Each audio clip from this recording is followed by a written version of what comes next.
A leveled Tokyo. No backup, no preparation.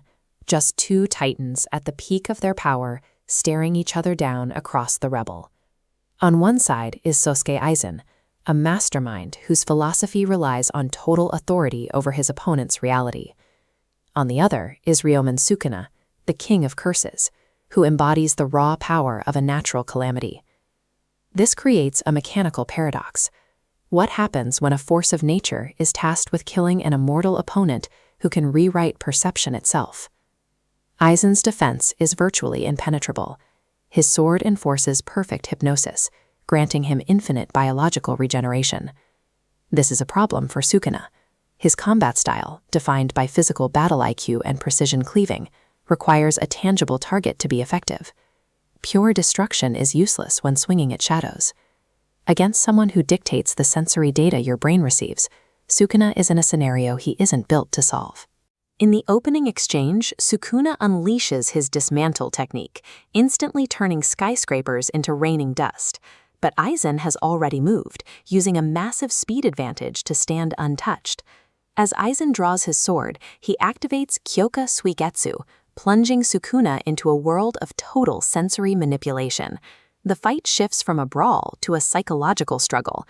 Sukuna lands what he perceives as direct hits, only for Aizen's body to vanish into thin air. Sukuna realizes his battle intelligence is being weaponized against him.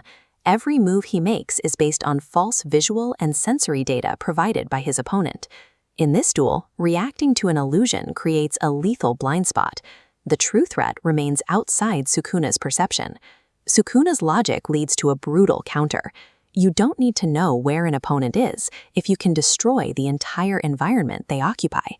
On this grid, Aizen's hypnosis scatters his location into dozens of false nodes. He is everywhere and nowhere.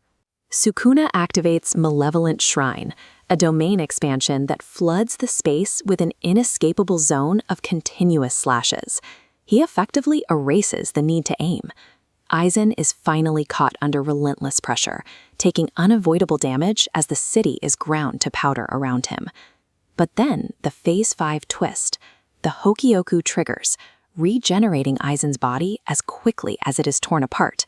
Sukuna is trapped in a cycle.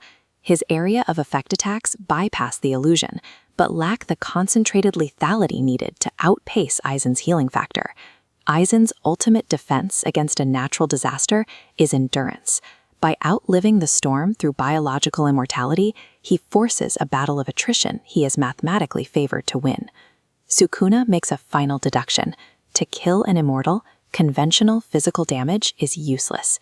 He has to attack the laws of physics themselves.